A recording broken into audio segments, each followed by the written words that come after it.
Bismillahirrahmanirrahim. Assalamualaikum warahmatullahi wabarakatuh. Bagaimana kabarnya sahabat Magnet Rezeki semua? Semoga selalu dalam keberkahan dan kemuliaan dari Allah Subhanahu wa taala. Bagaimana materi-materi Magnet Rezekinya? Mudah-mudahan bisa membuka cakrawala berpikir Anda semua, kita semua, dan setelah itu insya Allah rezeki Anda berlimpah ruah, ya. Oke, pada kesempatan kali ini saya ingin menambahkan dosis dari ilmu tentang paradox of candy, jendela buram, dan yang terakhir adalah tips jeruk nipis, ya. Nah, ini berbicara tentang cicak dan jerapah, ya. Bapak Ibu, saya suka sekali dengan dua makhluk Allah ini, ya. Dan dua makhluk Allah ini bisa menjadi pelajaran yang berharga untuk kita semua. Yang pertama adalah cicak.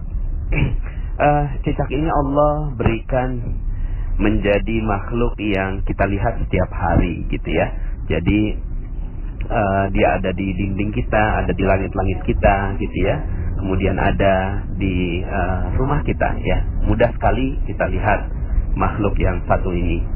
Uniknya adalah cicak ini makanannya terbang, Bapak Ibu, ya. Makanannya itu nyamuk, sementara dia nggak bisa terbang. Ini kita semua sudah tahu, ya. Tapi coba kita pikirkan betapa Allah Subhanahu wa taala memberikan rezeki yang unik bagi cicak, gitu ya. Cicak nggak bisa terbang. Kalaulah kita jadi cicak, apa yang kita katakan kepada Allah? Ya Allah, ini nggak adil sekali, gitu ya. Kenapa kok rezeki saya malah terbang, sementara saya nggak dikasih bekal yang cukup untuk mengejar makanan saya. Tapi cicak tidak melakukan itu. Dia hanya diam-diam merayap, gitu ya. Kalau kemudian datang seekor nyamuk, ya, datanglah seekor nyamuk, dan lagu ini bagus sekali, ya. Cicak-cicak di dinding diam-diam merayap, datang seekor nyamuk. Bahwa yang menciptakan rezeki itu bukan kita. Yang menciptakan rezeki itu adalah Allah. Datang seekor nyamuk, ya. Baru kemudian di situ hab. Nah, ilmu hab inilah yang kita pelajari, gitu ya. Ilmu menangkap nyamuknya itu. Tapi sebelum nyampe ke ilmu hab, Bapak Ibu, pernah nggak Bapak Ibu melihat ada cicak yang jatuh, ya, dari langit-langit, kemudian tiba-tiba si cicak ini jatuh ke lantai, ya.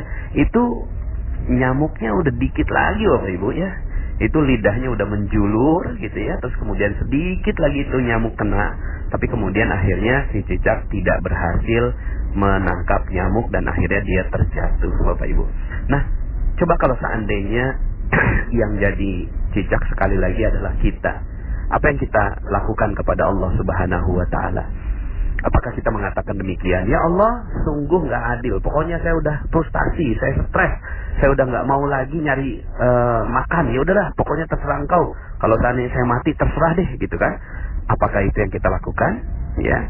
Dan sayangnya, sebagian di antara kita sering melakukan itu, Bapak Ibu. Ya. Rezeki kita memang Allah sudah desain sedemikian agar Allah tahu siapa yang benar-benar berusaha, siapa yang benar-benar bekerja, dan Allah Subhanahu wa taala ingin lihat kesungguhan kita. Tapi kemudian ketika kita jatuh, maka sebenarnya Allah Subhanahu wa taala ingin memberikan gambaran pada diri kita bahwa sebenarnya bukan kitalah yang mampu untuk menarik rezeki itu, tidak sama sekali. Tapi Allah Subhanahu wa taala yang berikan rezeki untuk kita. Kalau Allah mau, maka mudah saja nyamuk itu datang pada si cicak, gitu ya. Nah, Bapak Ibu yang dirahmati Allah Subhanahu wa taala, akhirnya cicak ini tetap saja dia naik kembali, diam lagi, ya, bersungguh-sungguh lagi, bersabar lagi untuk kemudian datang nyamuk yang berikutnya. Nah, Bapak Ibu, semoga kita bisa mengambil hikmah dari kisah nyamuk ini. Nah, kisah yang kedua, atau kisah nyamuk dan cicak, ya. Kisah yang kedua adalah tentang jerapah. Saya terkaget-kaget ketika menemukan fakta ini, Bapak Ibu, bahwa ternyata jerapah itu sejak waktu bayi, ketika lahir bayi, ya, kakinya kan panjang sekali, Bapak Ibu, ya. Lalu kemudian si bayi ini langsung berusaha untuk berdiri. Tapi Bapak Ibu, oleh ibunya sendiri, ini si jerapah ditendang, Bapak Ibu, sampai jatuh. Bayi jerapah ini ditendang oleh ibunya sampai jatuh. Lalu kemudian Si bayi jerapah ini naik lagi, berdiri lagi, mencoba untuk berbangun lagi, ditendang lagi sama ibunya. Dia berdiri lagi, ditendang lagi sama ibunya. Berdiri lagi, ditendang lagi sama ibunya. Berdiri lagi, ditendang lagi sama ibunya. Sampai kemudian akhirnya sang bayi jerapah itu kakinya kuat. Lalu kemudian dia tidak akan pernah melipat lagi kakinya sampai meninggal dunia. Bapak Ibu, kesannya tega ya gitu ya. Kesannya tega banget gitu loh. Seorang ibu kok ya bisa menendang anaknya atau bayinya sendiri. Masih bayi loh gitu kan.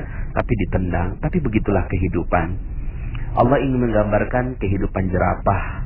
Bahwa ya ibunya jerapah ini punya niat yang sangat-sangat baik untuk menjatuhkan sang bayi jerapah ini. Tapi kemudian ya si bayi jerapah ini nggak paham kenapa saya harus jatuh gitu ya. Tapi untungnya bayi jerapah ya bayi jerapah Bapak Ibu ya. Dia naluriahnya adalah ketika dia dijatuhkan dia tidak protes. Coba kalau seandainya bayi jerapah itu adalah kita. Mungkin ya yang kita lakukan adalah melapor ibu kita ke pengadilan Bapak Ibu ya. Mungkin saat itu ya kita marah-marah sama ibu kita dan seterusnya. Tapi inilah bayi jerapah yang ketika dia ditendang, dijatuhkan, dia bersabar dan mengikuti prosesnya. Bapak Ibu yang dirahmati Allah Subhanahu wa taala, mungkin sebagian di antara Anda yang mendengarkan audio ini ada yang sedang dijatuhkan oleh Allah Subhanahu wa taala. Ada yang sedang terpuruk nasibnya. Ada yang sedang menderita banyak sekali musibah. Ada yang sedang bermasalah dengan suaminya, dengan istrinya, dengan orang tuanya. Ada yang bermasalah dengan bisnisnya. Ada yang bermasalah dengan rekan-rekan di dalam perusahaan dan seterusnya. Ada yang mungkin uangnya diambil orang, ditipu dalam sebuah bisnis dan seterusnya. Bapak Ibu, kalau seandainya Anda menjadi cicak dan menjadi jerapah yang dijatuhkan oleh Allah Subhanahu wa taala, maka betapa bahagianya Allah. Seandainya Anda sekarang yang sedang terjatuh itu, lalu kemudian katakan kepada Allah, ya Allah, saya siap untuk naik lagi, saya siap untuk bangkit lagi, belajar lagi. Dan seandainya Engkau jatuhkan aku, maka aku siap untuk bangkit kembali. Kau jatuhkan lagi, maka kami siap untuk bangkit kembali. Bapak Ibu, betapa bahagianya Allah seandainya Anda adalah orang yang seperti itu, dijatuhkan oleh Allah. Tujuan Allah menjatuhkan Anda pasti ada maksud yang sangat-sangat mulia. Allah menjatuhkan Anda tidak mungkin jatuh sendiri Bapak Ibu.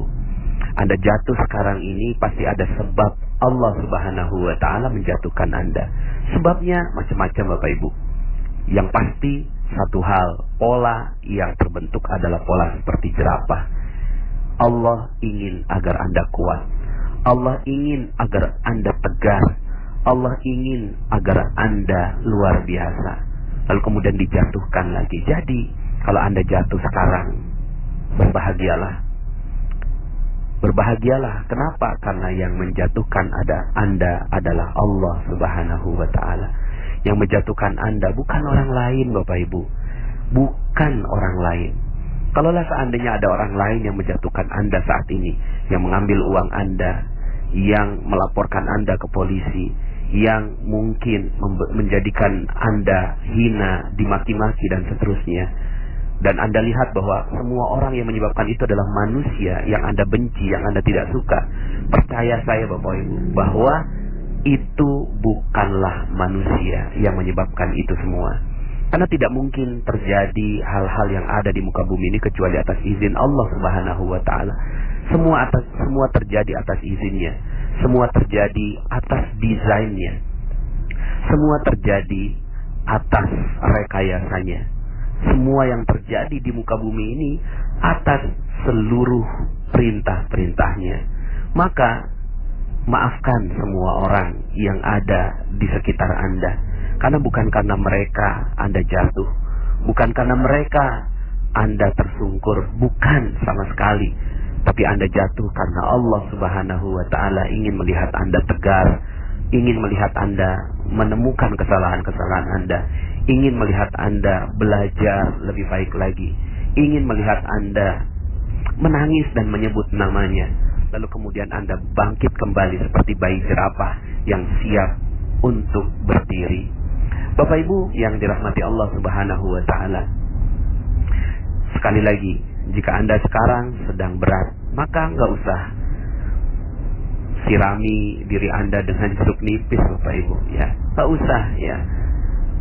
Sudah, lepaskan jeruk nipisnya dan terima kejatuhan Anda sebagai satu paket dari rezeki Anda. Satu paket.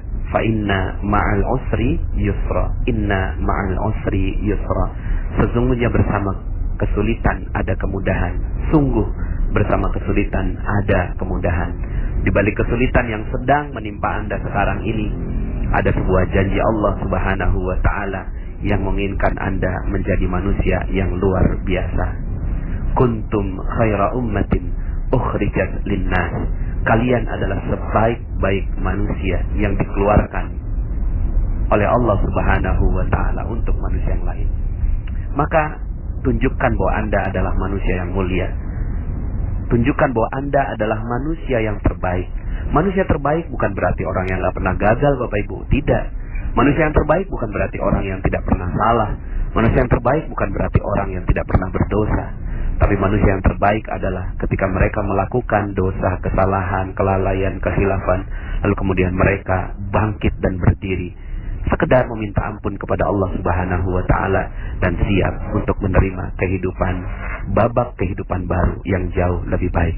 Saya doakan tulus dari hati saya yang paling dalam agar Anda semua yang mendengarkan audio ini menjadi manusia-manusia terbaik di muka bumi yang siap memberikan karya terbaiknya untuk umat manusia. Terima kasih, saya Nasrullah. Sampai jumpa dalam audio-audio berikutnya. Assalamualaikum warahmatullahi wabarakatuh.